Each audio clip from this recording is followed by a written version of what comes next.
Algum tempo depois, Jesus subiu a Jerusalém para uma festa dos judeus. Há em Jerusalém, perto da Porta das Ovelhas, um tanque que, em aramaico, é chamado Betesda, tendo 5 entradas em volta. Ali costumava ficar grande número de pessoas doentes e inválidas, cegos, mancos e paralíticos. Eles esperavam um movimento nas águas. De vez em quando descia um anjo do Senhor e agitava as águas. O primeiro que entrasse no tanque, depois de agitadas as águas, era curado de qualquer doença que tivesse.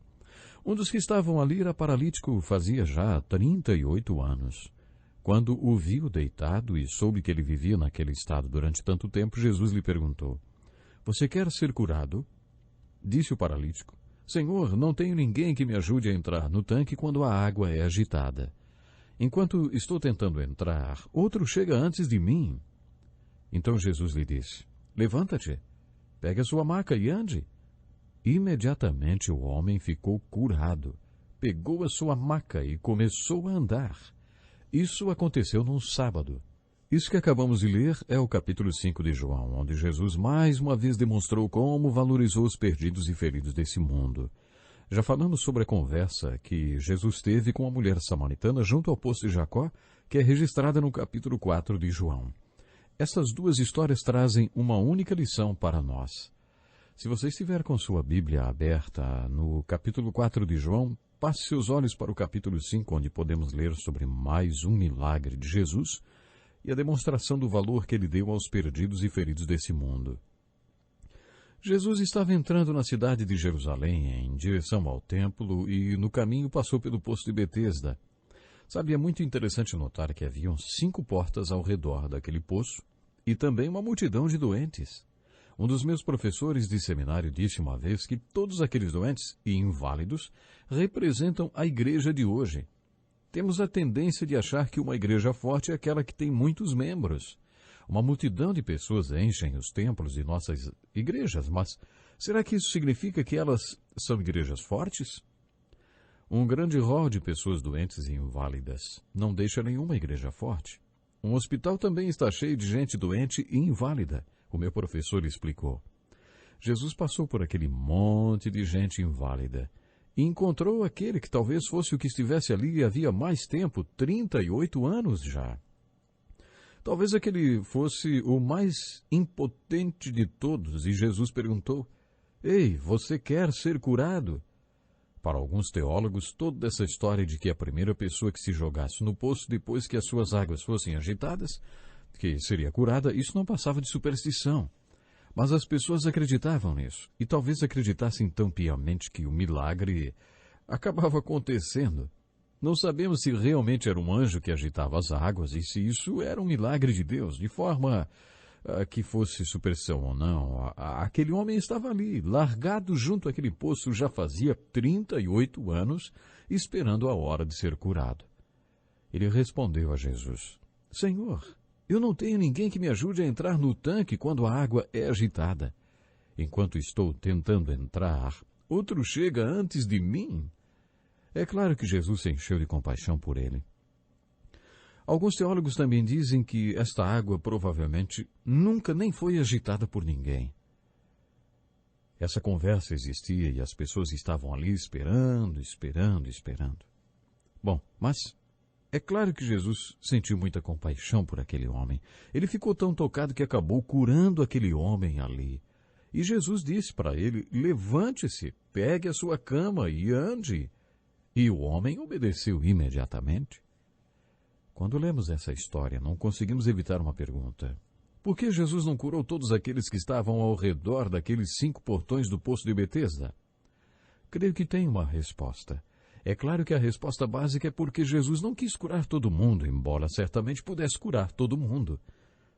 Mas por que só aquele homem? Acho que a resposta é porque aquele homem já não cria mais que pudesse ser curado naquele poço.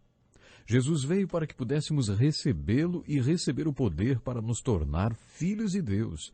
Ele não rejeita nenhum inválido, nenhum impotente.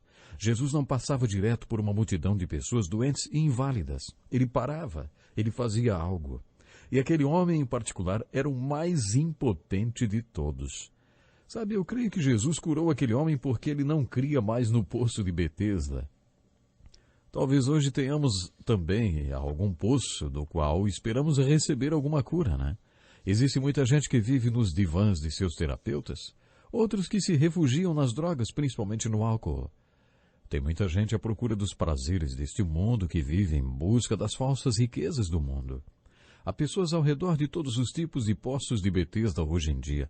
E como esses poços não trazem cura nenhuma, Jesus continua passando pelo meio das multidões de pessoas impotentes e inválidas. No meio destas multidões estão aquelas dentro das nossas próprias igrejas. E Jesus continua procurando pelos mais impotentes, por aqueles que estão há mais tempo inválidos. Se essas pessoas entenderem que a cura completa do corpo e da alma só pode ser encontrada na água viva que é Cristo, no pão vivo que é Cristo, na única solução e no único Salvador de Deus, então talvez sejam essas pessoas que o Senhor vai curar. Será nestas pessoas em que Jesus vai promover uma cura de dentro para fora. Jesus pode nos fazer completos e plenos. Se você se encaixa nesta categoria de pessoas, resta-lhe a pergunta que Jesus fez para aquele homem. Ei, você quer ser curado? E a sua resposta para Jesus talvez seja: o Senhor quer saber se eu quero ser curado. Olhe só para este poço ao redor, do qual tenho ficado há tanto tempo. Olhe para tudo que já tentei. Será que isso não diz tudo? Esta passagem nos ensina que não basta apenas querer ser curado. Você precisa olhar para a direção certa para obter essa cura. Só Jesus pode dar a cura completa. Ele é o Filho de Deus. Observe nessa história o valor que Jesus deu para aqueles que poderiam ser chamados de feridos e pobres de espírito. Há duas aplicações para essa passagem. Já demos a dica da primeira. Você quer realmente ser curado? Você faz parte deste grande número de pessoas dentro ou fora da igreja? Entenda que ninguém além de Jesus pode torná-lo doente completamente são. Confesse o valor de Jesus como o único que pode curá-lo totalmente. Confesse também que Jesus deu valor a você e à sua invalidez. Jesus deu valor a você, a sua invalidez e a sua impotência. Experimente o milagre de ser totalmente curado por Ele. Milhões de pessoas já experimentaram esse milagre. A segunda aplicação é a seguinte: você não está inválido nem impotente? Usufrui de uma vida plena por causa da graça de Deus e do amor de Cristo? Bom, quero então saber se você dá valor às pessoas inválidas e impotentes deste mundo. A história da mulher samaritana junto ao poço de Jacó enfocava a sede por água viva, você lembra? Depois de encerrada a conversa, os discípulos chegaram com comida que tinham comprado na cidade, mas Jesus não quis comer. Quando Jesus recusou a comida que eles tinham trazido, eles se espantaram e perguntaram: será que alguém lhe trouxe comida? E daí Jesus disse: a minha comida é fazer a vontade daquele que me enviou e concluir a sua obra. Vocês não dizem: daqui a 4 meses haverá colheita? Eu lhes digo: abram os olhos e vejam os campos, eles estão maduros para a colheita. Os homens que seguiram a Jesus, apesar de serem pescadores, coletores de impostos e negociadores de cavalos, todos da área agrônoma, provavelmente produziam o suficiente para alimentar as suas famílias. Aquelas pessoas queriam seguir a Jesus, mas como o período da colheita viria em 4 meses, eles também se preocupavam em como alimentariam as suas famílias. Parece que Jesus tocou nesse assunto porque sabia que eles estavam preocupados e por isso se referiu ao período da colheita. Depois Jesus disse: abram os olhos. Em outras palavras, olhem para as pessoas que passam pelas vidas de vocês com os olhos de Deus, e vocês verão que qualquer dia, qualquer época, todo dia, é dia de colheita. A mulher do poço de Jacó e o homem do poço de Betesda estavam maduros para a colheita, prontos para serem colhidos espiritualmente. Então Jesus disse: aquele que colhe já recebe o seu salário e colhe fruto para a vida eterna, de forma que se alegrem juntos o que semeia e o que colhe. Uma das coisas mais gratificantes e realizadoras que podemos fazer na vida é nos dedicarmos à colheita da qual Jesus fala nesta passagem. Em relação a este milagre de colheita espiritual, aplica-se o ditado que Jesus citou: um semeia, outro colhe. Eu os enviei para colherem o que vocês não cultivaram. Sabe, quando nós estamos envolvidos nessa grande colheita, às vezes somos aqueles que plantam e às vezes temos a alegria de colher a semente que foi plantada por outras pessoas. Podemos nos confortar com tudo isso.